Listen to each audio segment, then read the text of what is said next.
people. We're not disparaging the people of the country, but the leader.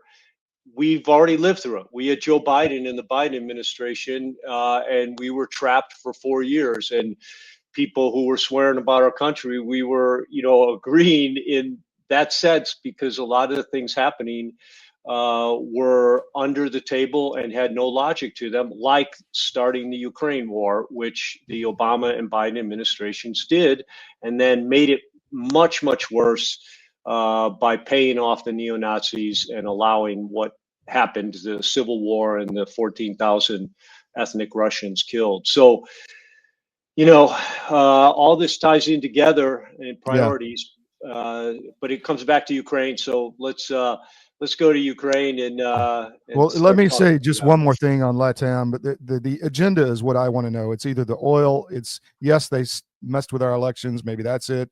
It's stopping the human trafficking, maybe that's it. Right. So there's a lot of different things that it could be, but I totally agree with you. It has to be explained better. Yeah. So and anyway, Hegseth needs to get that in his DNA, man, because it's the what 1, 2, 3. What are we fighting for? That song should be sung every time we go to combat because you have to say it.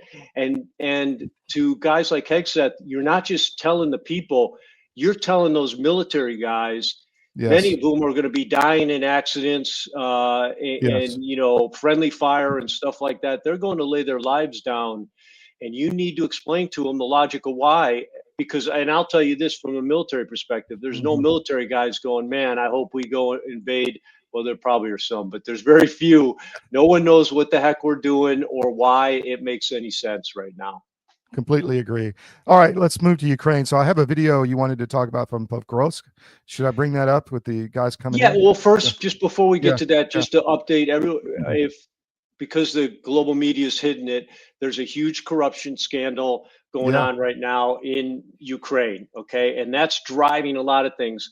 And just a little background, and I don't know if you have anything there, Todd, but I've got just a little background on what's going on. It's an energy crisis.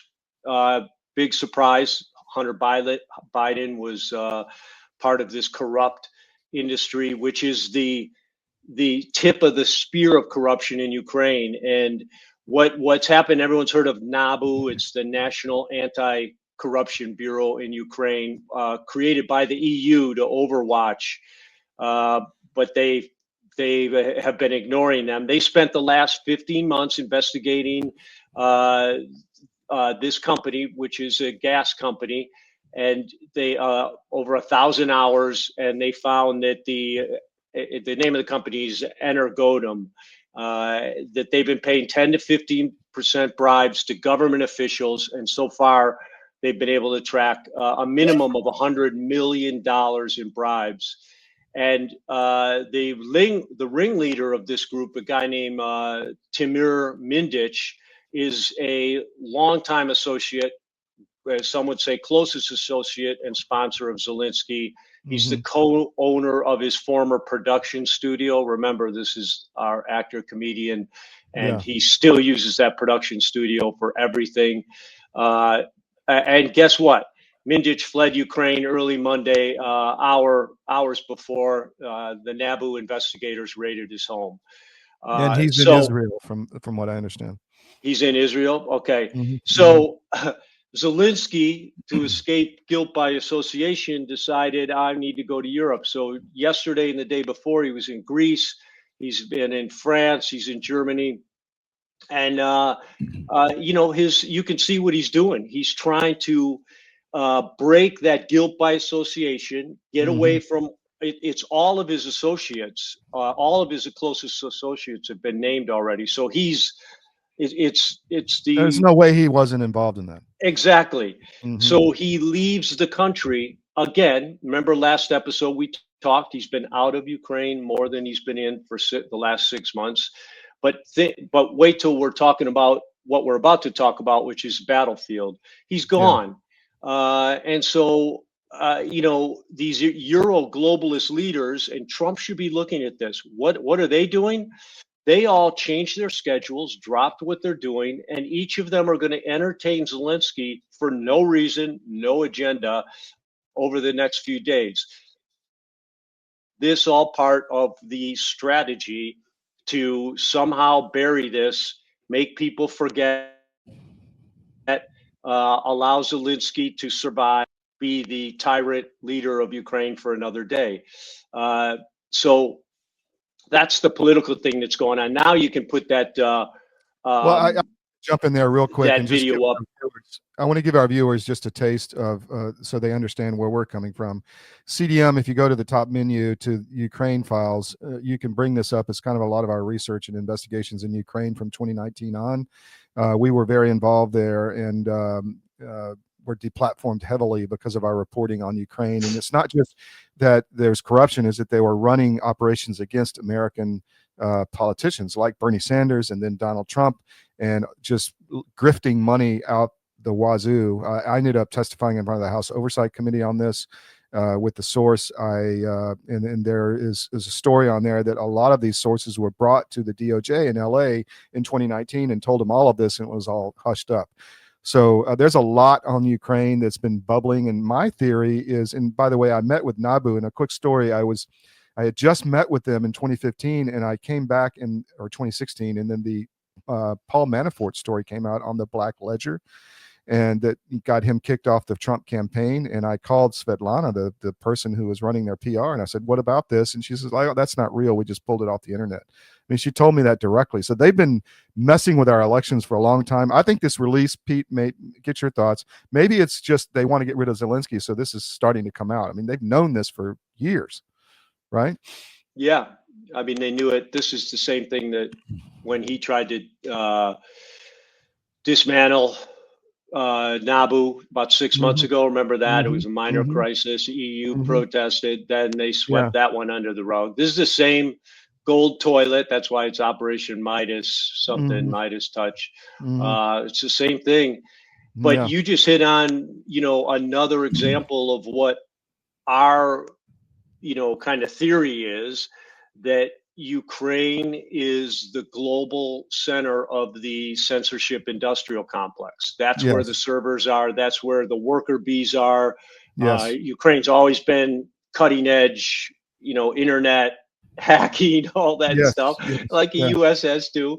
They have great engineers. And of course, it's a money-making scheme. But all of that example, and you're right, CDM was on the cutting edge of it all the way back in 19. But that's the story, and that's what's driving behaviors right now. All right, so I'll play this video, and then you can talk about it and tell us. Yeah, it's a great video. You've seen it around, but go ahead and play it.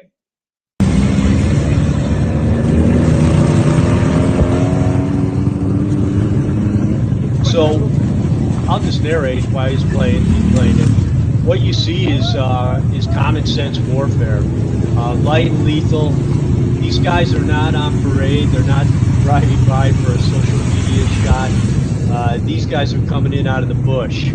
And the thing that's kind of interesting, and the reason I wanted our viewers to see it, is you can leave it up in a still format. It's just like when you saw the guys coming out of a few months after 9/11 in Afghanistan with the long hair, the beards, the Afghan clothing.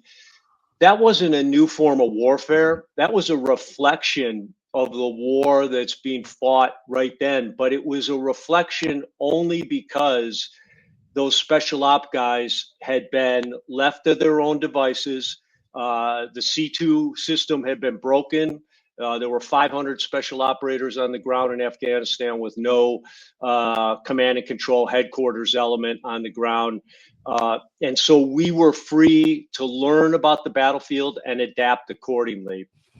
And, for all you infantrymen out there, Marines, Rangers, these guys, this is what you would look like if your team was free to learn and adapt on the battlefield. And learn means you learn what works and what doesn't. It's a constant process. And then adapt means you change accordingly. You got to be able to go, man, this thing's way better. Toss the old thing and use the new one. And so you're seeing a reflection of that. The Russians have been allowed to experiment. They've been allowed to learn to adapt. And just again, we can learn from every war, every fighting force. And this is a positive lesson learned for any military. This is the key to success. You have to allow your guys freedom to learn to adapt. Well, and you saw the other side that trying to mock this, and they don't really understand what you were saying, right? Oh, they're on bikes and go-karts and whatever. That's one of the reasons I wanted to show this. So I want to talk at that level next. They say, Todd, necessity is the mother of invention, but they also say that curiosity is the father, and curiosity needs another human behavior to set it free, and that's trust. And the men on the ground have to be listened to and trusted. And we've talked a lot about that. And, I feel for the Ukrainian soldiers because they're living and fighting under a system that does not allow that.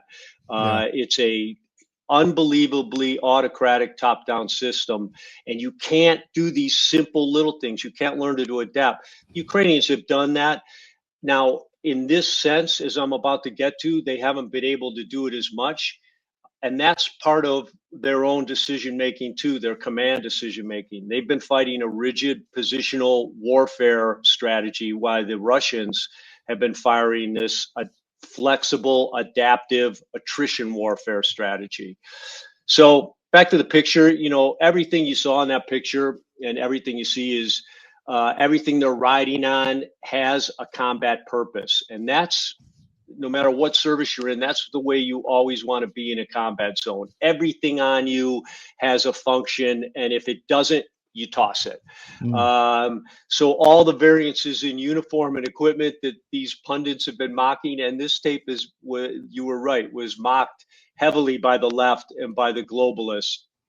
But that's exactly what is required for success in warfare. Every soldier's a different size. Almost every soldier has a different role on their team. So you have personal ergonomics that matter. You can't reach, for another magazine. Some people, if their body can't get around the magazine's, forward position. And again, this is why the guys on the ground have to be empowered with knowledge, that's intelligence, and enabled with freedom to learn and adapt. And if you do this, your guys have a good chance, as good a chance as possible of accomplishing their purpose. So again, all the futurists like to talk about the Ukraine war being a new form of warfare, but you won't hear that from infantry veterans. And I think even if we could find a couple of living World War II veterans, they would tell us the same thing, that technology is always going to change. But competency at shooting, moving, and communicating remain essential and prominent. And you can't get there if you don't allow your guys to learn how to shoot, move, and communicate in that particular battle zone. So, just an aside, I could always tell, Pete, when my customer in the back was one of your old friends or a team, because let's put it in air quotes, the relaxed grooming standards. Hair and all that stuff. So if I had Petraeus's first comments about the Ukraine war from 2022, he said it'll be over in a year. Russia's a weak, non-combat capable military. And his first thing was their uniforms never match. They have no uniformity. And so I'll tell you, my favorite general was Ulysses S. Grant, my famous historian. And Grant hated uniforms. And think about it, especially in the Civil War, they were wearing those wool, thick, they were not flexible. They were actually thick because they were made for summer and winter. He hated uniforms. He hated decorum and protocol. He thought the military should be about war fighting, and that stuff will sort itself out. I believe the same thing. So when Petraeus said that, I was like, you fool, man. What you're seeing, first off, the Russians have a different military than any military. It's much more ethnically diverse. So you're going to get, a much more ethnically diverse military that is different sizes, has different customs. But Mhm. Russia's always been that way. They've always been, hey, you know, what if you want to modify your kit, go ahead. And there's something to be said for that. And like you said, that's if special ops do it, the reason for that is because it's common sense. Yeah. And I'm not talking about a bunch of brand new privates. I know they don't know what to wear, but that's the exception to the rule. Most guys in the military, America has a professional military. Most of our guys know what they're doing. And Yeah. if you don't, just do the same thing your team leader or squad leader does. Exactly. So same thing, like people were mocking their vehicles, but those vehicles are designed for one thing: rapid transit and good gas mileage. So they have no doors, and that's so Mhm. the operators can dive out when drones dive bomb them. They have holes cut in their roof because now you don't do anything without an always on air guard in Yeah. Ukraine. So someone at night, there's a machine gun with a thermal sight and tracers loaded in. In day, you have that machine gun with thermal sight, plus you have a shotgun. And there is someone always on aerial security, For the whether drone you're threat is what you're saying. right, Yeah. right. The dirt bikes are both for seizing a foothold and exploiting opportunities. Each of those bikes can carry two soldiers with equipment at high speeds, and that's important because you have to cross these large open danger areas. Anyone who's looked at a Ukraine map knows Ukraine is just a checkerboard of farm fields with Mhm. tree-lined borders. So Mhm. those bikes get you across the field, get you to the tree line in a rapid way, but they allow the process that's being repeated thousands of times over is the same. A couple of bikes with 2 to 4 guys on it. Uh, After doing recon with a drone, move forward to gain a foothold on a tree line position or on the edge of a town.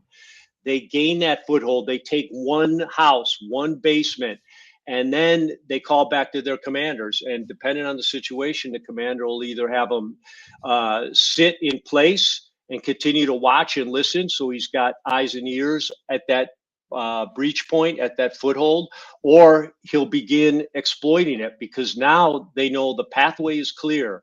You can drive full speed with Mhm. these vehicles, these souped up vehicles, torn down, souped up vehicles, and then get to that position and begin exploiting it.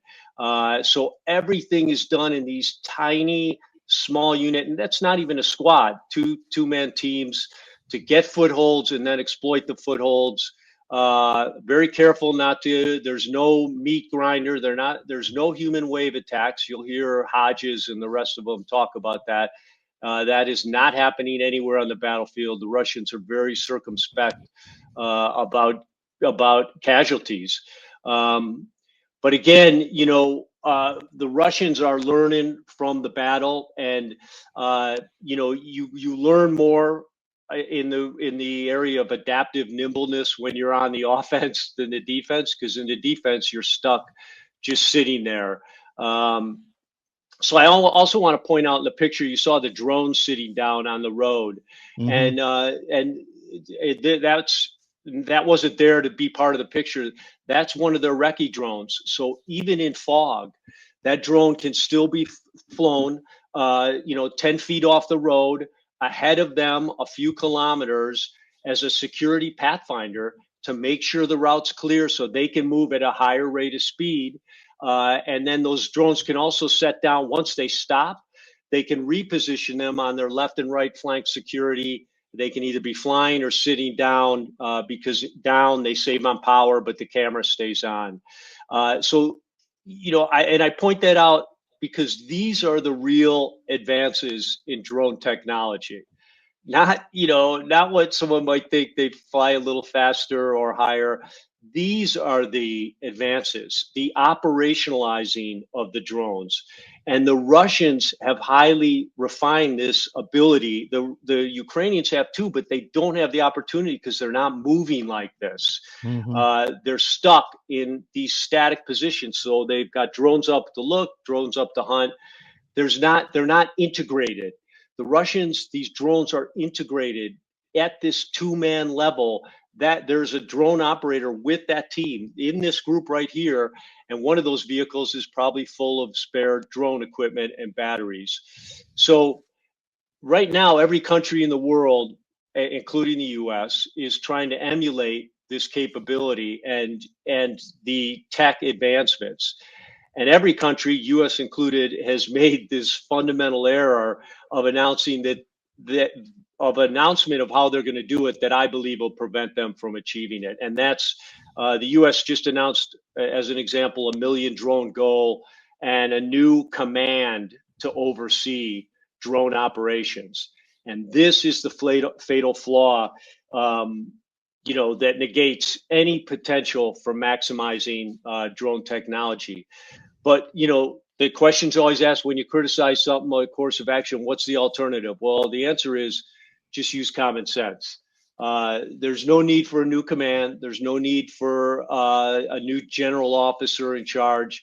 Simply integrate the new effort with the infantry across the Army and the Marine Corps. Mm-hmm. And the reason is simple. Infantry tactics must pivot right now to include drone integration for both offensive and defensive uses. So all our infantry ground troops need to be on the cutting edge as the research and developers, and they can do it while they train.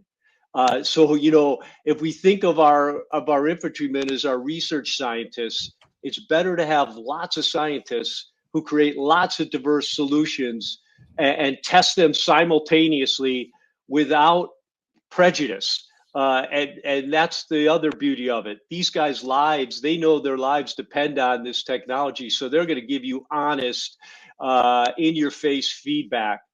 As opposed to you put this in a command, you're going to have vendors, kickbacks, promotion, trying to curry favor with the person who rates you instead of doing the right thing for the drones. So cheaper, faster, better. Pete Hegseth, don't make the mistake of creating a drone command, putting a general officer. Do it the normal way we do it, off the shelf, but use your infantry and Marines to test the technology, to be the cutting edge, and you get 2 for 1 at the same time. So I saw something where the Army, and this was encouraging, I thought, was putting up like a store where you could buy any kind of parts you wanted and develop your own stuff as a unit. I mean, I think that's probably smart. What do you think? I do too. I think that's a great idea. Yeah. So I've got a lot here. So I've got this other video. Yeah, let's go through some of these because they're all good. So this is Build talking about how Ukraine is moving to a strategic defeat. Yeah, so you are seeing, I wanted our viewers to see this. You are seeing, even in countries like Germany, realists are peeking their head above, above the machine gun fire from the leftists to just say the truth. And this is all over. You're even hearing it in Ukraine. Some of the far right are saying it. They're like, hey, something's got to happen. We're losing this, and it's all going to be over real quick. And that's what this Build article is. It's and I want our people to know we're not the only ones saying it now. Yeah, this is reality. Yeah, the reality is so overwhelming that we're not making a prediction. That it's like, a boulder has rolled to the edge of a cliff, and you're saying that's going to fall off any minute now. You're not predicting it; it's inevitable by physics. So. Go ahead, next one. Just that shows the atmosphere.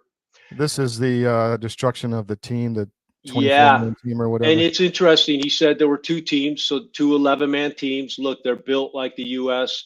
Special Forces A team is usually 11 men. So this was 2 11-man teams. You can see that guy. He's not one of your force conscripts. He looks like a Ukrainian special operator. He was captured.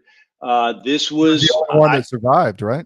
He's the only one that survived, and this was just just such a senseless loss of life, and it was a panic. I'm getting this from an on-the-ground source. There was so much anger and frustration that Pokrovsk was being lost that apparently at the big command meeting with the generals and Syrskyi and I believe Zelensky was zooming in, video teleconferencing in. the intel guy was like, and sir, they're about to close the encirclement, the only corridor open. And he said that can't be done. Stop it right now. There's no way to stop it. Send in our best guys.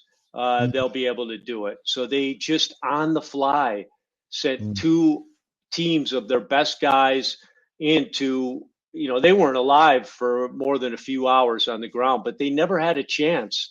They were Yeah. just sending them to a house on the edge of town, surrounded by fields itself, which, Mm. these guys are light infantrymen too. Every special operator is really a light infantryman also.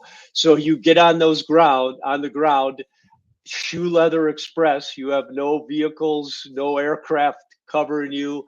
They must have known it right away. And again, this is a broken command and control system. And Zelensky's in charge of it. And it's another example of what's happened to the Ukrainian military. Wow. Sad. Sad for those soldiers. You hate the line in Patton, the movie. What a waste of fine infantry. Yeah. And that's people need to say that, and these influencers need to be ashamed of themselves, because these guys are dying. They're dying horrifically. They're dying every day. And it should tug your heartstrings to double down for a solution, not double down to try to keep it Well, going. the war just needs to end. I mean, you've got MERS and the UK, all of them just salivating. Poland, Tusk, just salivating for a major war with Russia. They're obviously told to do that, and we'll talk about that. But this is Zelensky in Greece. Do you want to say anything about that? Yeah, no. Well, we said it. He went to Greece first, and again, why would he go to a country with no money? Because Greece said, "Hey, we can take you tomorrow." He needed to get out of Ukraine fast. But again, Pakros is collapsing right now. So is Uyepuye down south. So is Kupiansk up north. Dnipropetrovsk is about to fall. Also, these big towns are falling. Zaporozhye falling. And look where he is. He just on the fly went to Greece, then he went to France. I'm not sure where he is in Europe, but each of the leaders has agreed to take him for a day, and he's just running around talking to him. So next slide. Well, there's something I want to say about that. Umarov, who was the former defense minister who got sent to the UK to work with the Admiralty to keep the war going, he doesn't want to come back to Ukraine. Right. He's in the US. I mean, literally, he's like, I'm not coming back. So just amazing. Yeah. This is Syrskyi. Yep. And it's just, again, a great example of what's broken. He's the top general. This was a couple of days ago. And he just won't admit that, Pakros was about to fall. And, just to give our viewers who aren't, haven't been in military in combat, think about, it's common sense to tell the truth, because he's telling his guys, hey, you're wrong. These guys are right. You're not about to be overrun. Hang in there, which makes no sense. It's a law of physics. They're done. They have no way to get out, and they're surrounded by thousands and thousands more men than they have inside there. But it's senseless, because everything right now should be about escaping and evading. And, if it was me, I would not be trying to escape and evade through that corridor. I would be going right through their lines. The Russians, we see the red surrounding Pakros, but they're not joined hand to hand with each other. These guys need to split up and start hauling ass with a plan, a massive fish hook. Go toward the Russians, then swing around and come through them again. But that's the only way out of there. And when you deny and when you pass false intel, you just exacerbate the situation instead of giving yourself any chance of getting out of it. So that's Syrskyi. Zelensky was saying the same thing. So here is I forget what this guy's saying. Yeah, he's saying we need to let's put chips in these armed forces personnel so they can't escape. But I put that up there because I know, think about it. So now you got a guy who doesn't want to fight with a chip in his butt. He's still going to die. He's still not going to fight. They don't get it. This is what you call blind obstinance. They'd This probably guy be cutting is that chip out of his butt. His buddy, exactly, like, hey, take but this he's shit out of me. so blinded by his own emotion about hatred that he's coming up with a solution. The fact these guys, and so a statistic just came out, Ukraine released it, they're about to have the same number of deserters as they have in the military, which is 500,000 or something like that. So that's everybody. We bring it up every show because it's the people saying this war doesn't make sense. The only people saying the war makes sense are in Europe and the U.S. Yeah. No one in Ukraine is, and certainly the guys who have to go fight it aren't. But you have guys like this just to show you how horrible it is for these Ukrainian citizens who know what the right thing to do is, but are being told you're going to the front and you're going to die. So it's horrific. This is Orban saying, just love the quote. Love the Yeah. quote. It resembles trying to help an alcoholic by sending him another case of vodka. Yeah, that's So true. anybody who is thinking about should we give more money to Ukraine, that's the quote to bring up. Then we have, this is the Umarov. Yermak. No, that's Yermak. Yeah. Yep. He's his assistant. He lives with him in a bunker. They have a bunk bed or something. In the. I'm hearing it's a very tight relationship. I'm hearing that too. They're like this, and spooning every night. Yeah, and look, same thing. You and I have talked about this before. No one cares about that. Yeah. But if you're doing that while you're commanding and controlling, 1 million men on the battlefield, that you are committing dereliction of duty. Yeah. Everybody else doesn't get to do that. Right. So it just doesn't make any travels with this guy. This guy follows him. He's with him right now in Europe, but he's also been, named as big part of the corruption scandal, which, that's like saying your Siamese twin is part of it, but we don't know if you are yet. Yeah. He's part of it. And so, but this guy is the guy who is his special assistant and follows him all around. And right now they're out of country. So it's something to follow to see if they even go back in. Yeah. So here we have, I can't read this. Is your point about Germany. Oh, yeah. So you can read that, but they just want a war. Yeah. If I imagine this is, and he's been a hawk the whole time, Pistorius, in an interview, and we have always said that it could happen in 2029. However, though, there are those who believe it could happen as early as 2028. So kind of like, Sierski and the false intelligence, this guy knows they're trying to survive this leftist, non-populist administration. So they're trying to suck money in the name of defense to keep their machine going, their graft machine going. But they also know they need to hide reality from German citizens. The German economy is hard broke. Its backbone is broke, the manufacturing sector. And their energy sector, they've sacrificed, they've committed hara-kiri on energy self-sufficiency. So they have to cover it up. They have to distract the populace. But this is just, for him just to say that stuff, openly is hard to believe in today's world. And that's, again, comes back to why Trump needs to come out and take a strong stand on normalization of relationships with Russia. Trump would gain a lot of his mojo back if he did that, I think. I agree. I agree. All right, here's the new false flag that there is sabotage in Poland. We have to go to war with Russia. Yeah. So to our viewers, Todd sent me yesterday this fire and brimstone speech by Tusk from Poland, basically threatening war. We got to go to war. They're now in our country, sabotaging our infrastructure. This is the sabotage. So you always got to just ask common sense questions.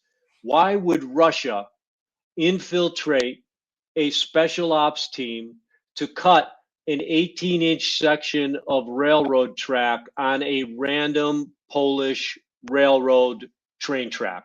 Yeah. What good would that do? What, even in their most diabolical, that no, the train didn't even derail. That's the train on top of it. Because if the cut isn't big enough, a train can just keep going as long as they're aligned. So the train didn't even derail, but they're using it as another example. The Polish Minister of Defense, after you sent me that note from Tusk, came out and said, "Look, this is it. They're active. They're actively trying to get us into the war."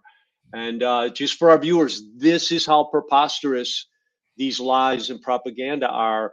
And all of them, when you just ask a few common sense questions and use your senses to make sense, eyes, ears, nose, touch, you realize how senseless these things they're saying the propaganda is. And it's dangerous, but knowing that it's propaganda is the first step to defeating it. So I've got the video of a short one with Trump that you sent me, and also the journalist in Donbass. That's what's left. Yeah, just do the journalist in Donbass at the 6-minute mark of that. Okay, let me get it to the 6-minute mark. Yeah. This is Patrick Lancaster, great on the ground reporter in the Donetsk region. All right, here we go. He's from Donetsk. Why isn't there any audio? Huh. Oh. Yeah, just done. It's okay. This is a Ukrainian soldier showing how he's dead. He's admitting defeat and admitting he's done, but his friends are trying to get him to safety. Look at the area around him. Says he'll come back for him. That's really? what we've lived through. Don't even think about blowing yourself up, because that's something that's fairly common. Is when the soldiers are dying, I mean, regardless of what side of what war, I mean, it's seen over and over again. The soldiers, they all carry one grenade, and that's standard. Not necessarily for hitting the enemy, but for ending it yourself, so you're not taken it captive, or not just.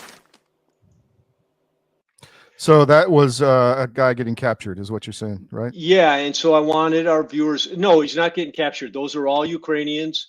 I want them to see that battlefield. They're sitting in that trench. They've been there. To do that to the trees around your area, probably over 1,000 shells have landed around them. Mm-hmm. The guy who's in the trench, who he's saying, "I'm going to kill myself," his elbow's broken and both his legs are broken from behind, compound fractures. And so I just wanted our viewers to see what we're talking about, to see what these guys, these poor souls are going through, why we just debate this, and the EU talks about how to keep it going along with the influencers, instead of all of us going, this is a worldwide humanitarian crisis and we can stop it, but we're not stopping it. And so finally, I want to just read you a little bit from a Ukrainian soldier. He's not in Pakrovsk, which is where that was from. This guy's in up in Dnipropetrovsk.